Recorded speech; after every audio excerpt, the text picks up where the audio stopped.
Hello, everyone. This is Betsy Wurzel, your host of Chatting with Betsy on Passionate Rural Talk Radio Network, which is a subsidiary of Global Media Network, LLC.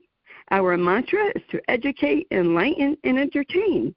The views of the guests may not represent those of the host of the station. Well, folks, I'm back after taking a few weeks off, and I feel refreshed and on fire. And it's good to be back doing interviews. And my guest today is Stephen Fowler, who is author and writer of the book, What Do You Think? Conversations about Faith and Spirituality in the New Millennium. Stephen worked in the insurance industry as a math tutor, fellow, or interventionist in different school districts. He also worked as a caregiver in a group home. God bless you for that. He plays organ and piano and plays chess. And welcome, Stephen Fowler, Chatting with Betsy. Thanks for having me on, Betsy. I really appreciate it. You are welcome. My pleasure. Stephen, I'm going to ask you what I ask everyone that comes to my show. What motivated you to write your book? Oh boy. It was, and the book was first completed, I think, in 2015. But I think that what happened, now that I've thought about it a week or so ago, I remember that I was visiting my aunt and uncle in upstate New York, and we were just talking about all sorts of things, and a lot of things having to do with faith and spirituality that I had thought about over the years, and some personal experiences that I've had, and the conversation went on and on, I think, and walking away from that, when I got back home, it occurred to me that there was a lot of material there. And it was, I think the next thing what I did was I sat down and I wrote a list. I kind of brainstormed and came up with, the first draft of probably a lot of the titles for the articles in the book. And after that, it was a matter of going through each and kind of fleshing it out. So they're separate articles, all different articles having to do with faith and spirituality in one way or another, one aspect of them or another. And I think there's about 50 of them now. The book that I have out now is a second edition. I added, I think, 5 or 6 more articles at a later time. So, but it was that. I think that it was that conversation that made me think, well, there's a lot here. There really is a lot. And then that turned into a list of topics, and then that turned into the book. Yep. I think, especially now in 2024, with everything going on in the world, I think people are looking for some kind of base, faith, checking in with their spiritual lives, what they believe in. Maybe they're questioning, what they believe in. Some people do it at some point in their life. Do you find that, Stephen, now with, what's going on in the world, that people are searching? Well, I know I am. And it's an ongoing process. Let's see, I'm having a senior moment here, Betsy. Hold on. I'm just trying to think where I want to go with this. I notice that everybody is just caught up in the day-to-day, and that can turn into, getting hung up with material wants and needs, and just,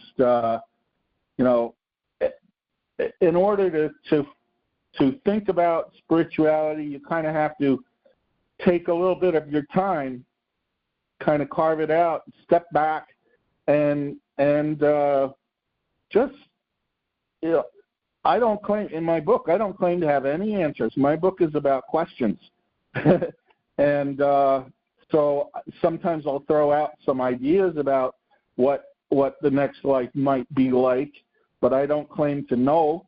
And then I talk about how I don't really think anybody knows. There are people who claim to know, and they share that with us quite readily.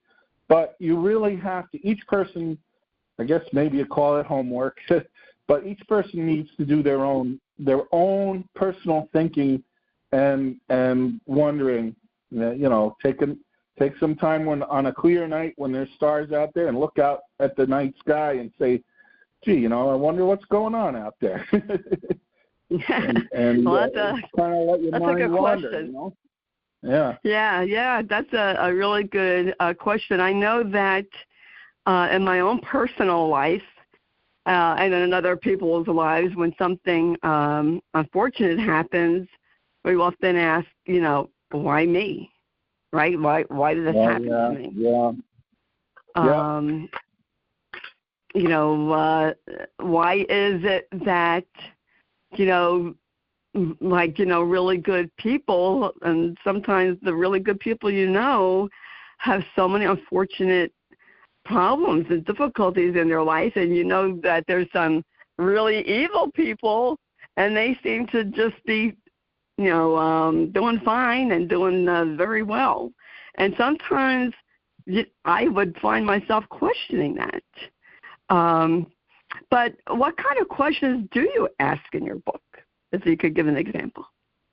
And it's funny, I have my personal situation right now is such that, and I've shared copies of my book with different pastors at, right now primarily Congregationalist churches, but I would share it with anybody. But I've shared it with them because I feel like they give me a platform sometimes. I almost have to ask, what was your question again, Betsy? I'm sorry. So much goes on in my head at once. That's okay. I understand. Sometimes things just go out of my head, too. It's kind of embarrassing when you're a host of a show that I can't think of a word. But I just roll with it. What are some examples of questions you ask in your book? Well, and that's why, because I don't have any copies of the book with me right now. But one of the articles talks about the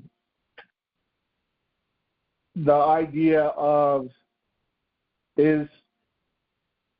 are things predetermined? Does everything happen for a reason? Is one of the questions I ask. And those are good questions. Yeah. Oh, wow. I could go on a tangent on that, Stephen. Those are great questions. Go ahead. Yeah. We'll talk, and we'll get back to that. Yeah, we might. But I also talk about science. How does faith and spirituality square with science? I encourage people who are of the atheistic ilk to take a look at my book, and I say that I cannot prove to anybody that there is a creative force in the universe, but at the same time, people like Ricky Gervais comes to mind, Christopher Hitchens, and even Stephen Hawking. These are people who were not shy about sharing that they were atheistic, and they have not. Even Stephen Hawking, who's made great contributions to our understanding of the universe, has not been able to convince me. He's not been able to prove to me that there is not a creative force in the universe. And I say that science is so important to our experience on this earth, and maybe other earths too, but science asks the question, how? How does something happen? But it cannot answer the question why. As soon as you ask the question why, judgment's coming into play. So, in the same way that they say to me, you can't prove that there's a God or a creative force in the universe. And I say, you know what else we can't prove? Sir or ma'am, is you can't prove to me that there's such a thing as love. You can point to all kinds of evidence. There's evidence out there of love everywhere you look. But you can't prove it. You can't prove it to me. But then again, I'm talking, I don't know how I got on to the atheists right now, but if you call yourself an atheist, but yet you listen to music and you appreciate art and all these things that have nothing to do with science, if you really are an atheist, like you say, then you shouldn't be paying any attention to art or music. Or, you should give no thought to the idea of love, because we can't prove that love exists. So there's lots of things in our human experience here.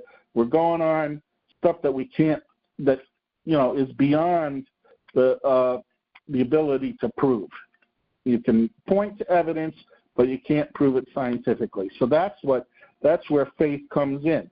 And I say that to an atheist. Really, atheism is a belief system just like a belief is. You're just saying, well, I don't believe there's a God or a creative force, but you can't prove that. It can neither be proved nor disproved. So that's something that I talk about quite a bit. Oh, well, that sounds interesting. Talking about like predetermination, I believe that when a person is born, they also are born with an expiration date. Now, some people, might die prematurely. I believe in God, okay? So God gives people free will to choose what they want to do. When people do stupid things, they're going to die earlier maybe than planned, but, God knew about that. There was this young girl, a story of a young girl that I heard about where it said, do not go past this rope. They were up in the mountains somewhere. I think maybe in New York. It said, do not cross this rope. And she crossed the rope, and she fell to her death. Now, it's like she died early because she didn't listen to the sign, but did God know that? I believe so. I believe that, that was planned. I mean, when people abuse their bodies with alcohol or drugs, they're going to die earlier, possibly due to, them putting the poisons in their body. But it's really, it's just, there's just some things you can't explain. I forgot what verse it is in the New Testament, but, faith is the evidence of things unseen. Is that how it goes? So you just take it by faith. I mean, how many times, Stephen, have you heard of people say, good thing I was late because something happened, or good thing I took this other way to work? I mean, there's just phenomenon, I call it. You never know. Yeah, that you don't know. I have to ask you this, because I'm curious on your opinion, your belief. Do you believe that people get signs from their deceased loved ones? Because I do. In one of my articles, I think I talk about. Well, I do. I talk about dreams in one of my articles, and it says what happens when you dream. And so one, it's funny. This ties even into another article because I have furry friends. My friend Daisy is here with me today. But her older brother has gone on to the Rainbow Bridge, Archie. And not a day goes by that I don't think about Archie. But Archie shows up in my dreams quite often. And he doesn't have much to say. He just wants a belly rub or a scratch on the head. But he's there. and he's there reminding me of, that he loved me when he was here, and I feel like he still loves me now. I wonder if Daisy has dreams about him too. She can't tell me, but I certainly have had dreams with people who have passed on from this life who are in those dreams. Not always, they don't always have a specific message for me, but that doesn't mean, everybody has their own experiences. So that could very well happen. Yeah, I dream of deceased loved ones. More so, I dream of my husband than anyone else who has died. My husband's in my dream every night, but I do ask Matt to visit me. So, I try not to ask Archie too often, but I do sometimes. I know he's got his own thing going on right now. So. But, but I've gotten signs from that, and people might think I'm a little woo-woo, but that's okay, because there's no other way to explain some of the things that I have seen or that have happened. But like as far as dreams, I am an empath. One time I had a dream that I went to my husband. This is when he was still working. That I went to my husband's place of work, and I saw how it was, and then I did go to my husband's place of work to sit in on his disability meeting, and Stephen, it was exactly how it was in my dream. Wow. That was bizarre. I've had dreams of things that have happened before we moved in with my mother-in-law. I had a dream that we moved in and that I had a fight with her. And that happened. Imagine that, a fight with your mother-in-law. Yeah. And dreaming of people looking at our townhouse apartment, and that way before it went up for the person who was selling it, and that happened. So it's really weird. And now if I can only dream of winning lottery numbers, that I wish I could dream of. I'll tell you one that's in my book, and I wish I had the book with me and I could read it word for word, but I'll try and remember it as best as I can. I had a dream with my mother, and this is after she had passed on. So, and when I see her, she's in a kitchen, and she's fixing dinner. She's got her peppers and onions and everything going on, and mushrooms, and it's all cooking there in the kitchen. And she says to me, well, Steve, dinner will be in a little while, a half hour. Why don't you go take a tour of the house? And it's a house that I hadn't seen before. So it's like, oh, yeah, sure, I'll see you in a little while. So there's a back door to the kitchen. I open that door, and I go through. And there's this long, long hallway. And on either side of the hallway are lots and lots of rooms. And then there's also more halls. So, you don't have to go. You could go. And so, you make a right turn and a left turn. There's another long hallway with also rooms. It's immense. There's stairs going up to lofts. There's, so extra floors, and it just goes on and on. And then I thought to myself, I said, wait a minute. This isn't her house. And then I heard a voice, so it sounded like a voice, a deep, elderly male voice, and not directly to me, but perhaps almost like to whoever happened to be in earshot. And there was some quiet laughter, and he says, yeah, she thinks it's her house. And it made me think of the scripture in the New Testament there, where it says, in my Father's house there are many rooms.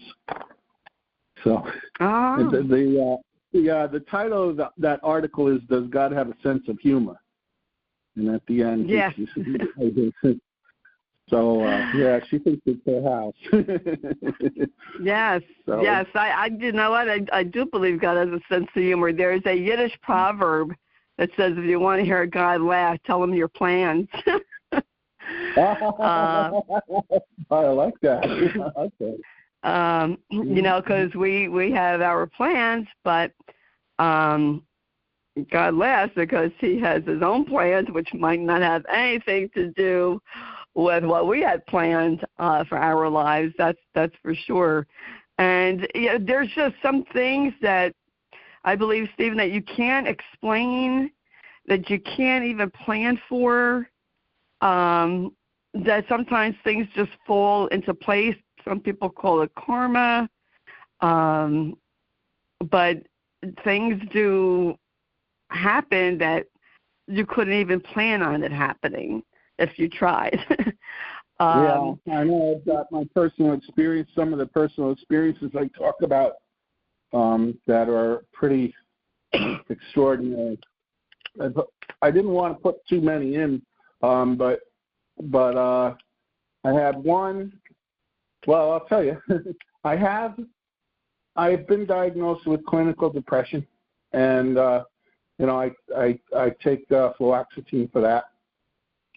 But one time in my life, and it may have been shortly after Archie passed away, and things just weren't. I've been out of work at different times, and just had a very, very difficult marriage, and my former wife, God bless her, she's got mental illness too. But so at one time in my life, I was just absolutely at my wit's end.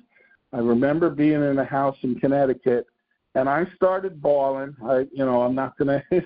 I was just bawling my head off, but there are lots of times that we get angry with God, but I wasn't angry with God. I was reaching out and saying, God, I don't know what to do. I just don't know what to do. And I didn't get an answer. God didn't talk to me. But I will tell you this. This is the sensation that I had. I had the sensation of a large, elderly, masculine hand on my shoulder. And it was there for 2 or 3 seconds, and then it was gone.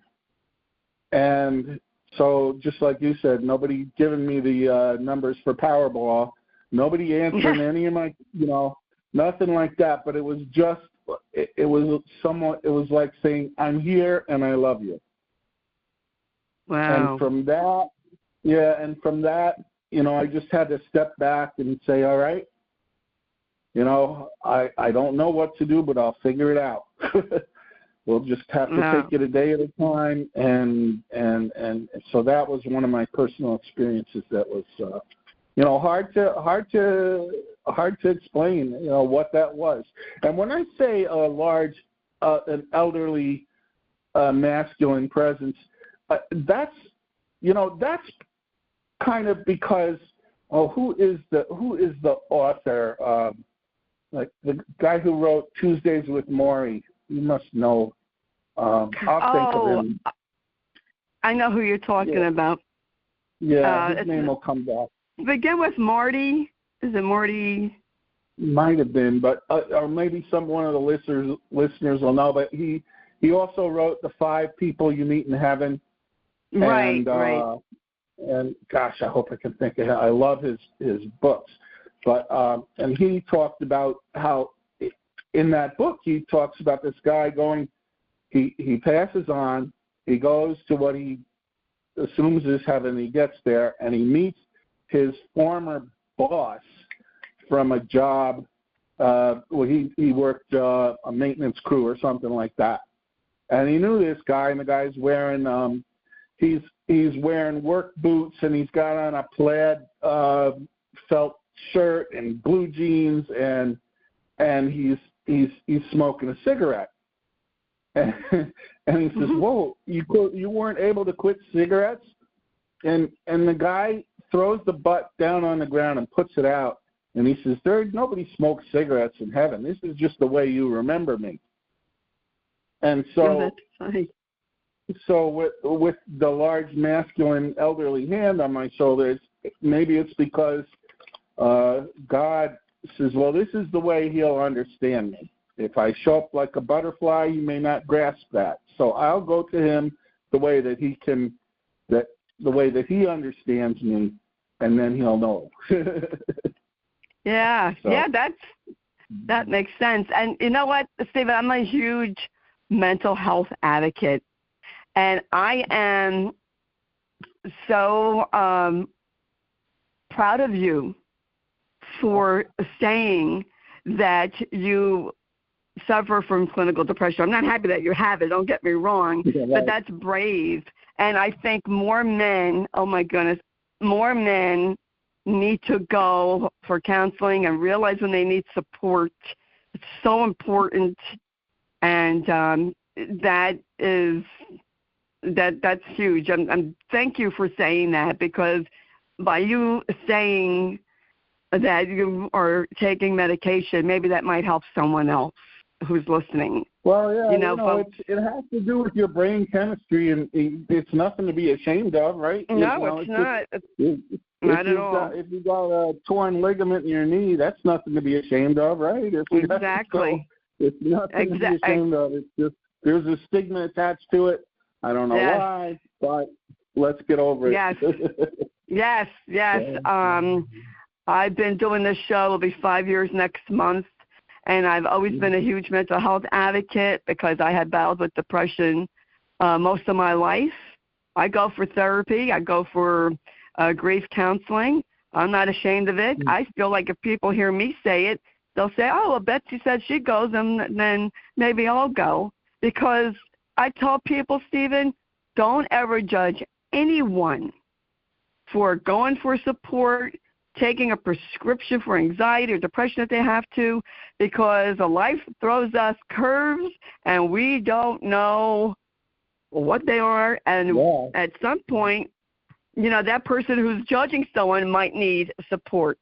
So, at some point in all of our lives, you might come to a point, I do need support. And so I just want to thank you for mentioning that, because I think that's really important for people to realize that, it's okay. And the one good thing about COVID is that it brought mental health to the forefront. All the things that I was saying, before COVID,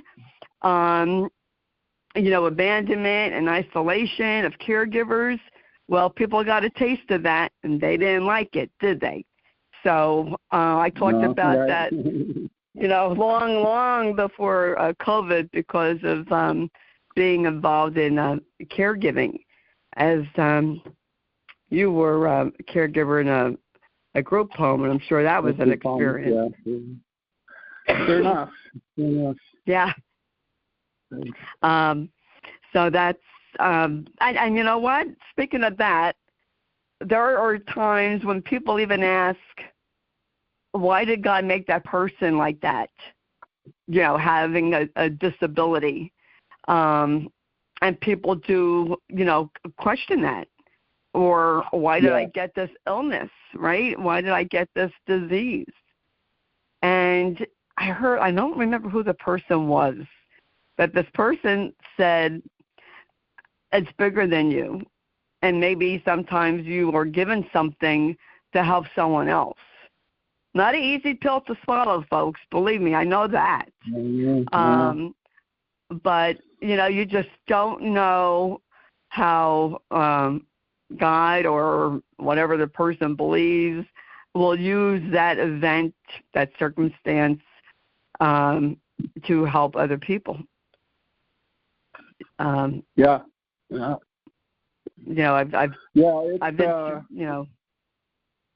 excuse me. I've interviewed many people from all walks of life, and the people who have had a tragedy in their life had turned it around and are helping people. And so, I'm not saying that, it's great to have something happen to you, an unfortunate event. I'm just saying that you don't know how that could be used, how you could be used to help other people. And it's mind-blowing. It really is. how, because we're here to help each other. That's how I feel, Stephen. We're here to help each other, and I just wish people would bring back their, I don't know, for lack of a better word, humanity for each other, stopping the hatred and just start loving up on each other. There's a lot of growth that has to take place. I know for myself personally, it took a long time for me to get to, there's no way I could have written that book when I was 20, 25 years old, 30 years old. There's no way. There was too many things that I had to learn the hard way. And so, in fact, and when I talk about it, there is one article in there where I remember I talked about Dr. Martin Luther King, and it's called, the article's called Growing Up, and I speculated, there's no way of knowing this, but how do we know that how do we know or not know that maybe he was a 7 or 8 year old kid on the playground and got in a fight with one of his classmates, right? And this guy, he's known, all what we know about him is nonviolence. But how do we know that you didn't go home and get an earful from the old man after that, right? And just learn, learn tough lessons like we all do. And his nonviolence came from, could have come from experience where, maybe he did strike out at someone when he was a kid. I know I did. So that's tough lessons as you go through life. Yes, and life is full of lessons. There are people who have written books later in life that they said, I couldn't have written this when I was younger because I didn't experience it. I didn't have the knowledge, of course, because as you get older, all we learn, and I have to say this to the audience, Stephen, like people are afraid to try things because they're afraid of failure. But folks, failure is not trying at all.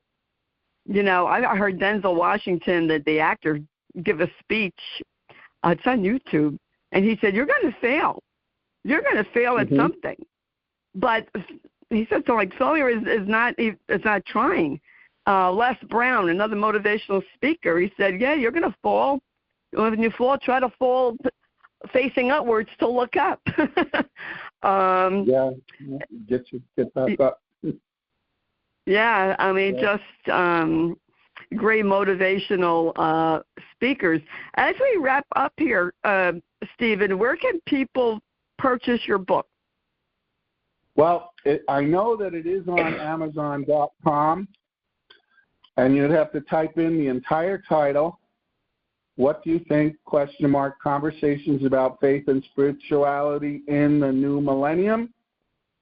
The asking price on there is $15, and I'd like to mention, although it's hard for me to coordinate this right now, I want to be able to do it, but I say that if somebody, I've sold some copies in person, if somebody purchases the book for $15 and they want, I will make a donation to their place of worship of choice in the amount of $7.50, which is half the cover price. And I don't care. It can be a mosque. It can be a temple, a synagogue. It could be the church of what's happening now. I don't care what it is. If you have a place of worship that you would like me to donate to, so then half of what I ask for that book, I will donate to that place of worship. So. Oh, that's really nice. Mm-hmm. Now, how do people connect with you, Stephen? Well, I will give you, and I know it'd be interesting. I thought about this before. Is it okay if I give my email address over the? Or is that something you don't like to do? Oh no, if you're comfortable with that, that's fine. As long as you're comfortable with that, that's fine. Yeah. All right, I'll share that. It's STEPHEN Stephen .FOWLER Fowler 144 at gmail.com. Oh, okay. Well, that is great. Well, I so enjoyed talking to you today, Stephen, and I wish you the best on your book. And folks, I encourage you to, go on Amazon and check it out. Stephen right now does not have a website, but if you want to reach out to him, the email will be listed in the blog. So please read the blog that Jeannie White, station manager, writes, and thank Jeannie for doing that and producing the show. And I want to thank you, the listeners, for listening and subscribing. And if you don't already subscribe to Chatting with Betsy, please do so. It's for free. I'm on Spotify, Spreaker, Apple, Amazon Music, to name a few. I have great guests on, great resources, and I learn from every guest, and I know the audience, you will learn from my guests as well. And I have phenomenal guests lined up, and I appreciate you all listening, sharing this podcast, because I want to help as many people as possible, and I need help doing that. So I ask you all for your help in doing that, and I want to thank Lillian Caldwell, CEO of Passion Will Talk Radio, who makes this all possible. And I am grateful and blessed to be a host on Passion Will Talk Radio. And as I always say at the end of my show, I want everyone to shine their light bright. We need it now more than ever to be a light in this world and shine and, love up on each other. Let's bring our humanity back and be kind to each other. And that's what I have to say today, folks. This is Betsy Wurzel, your host of Chatting with Betsy on Passionate World Talk Radio Network, a subsidiary of Global Media Network, LLC. So I'll chat with you again. Be safe, everyone. Bye-bye now.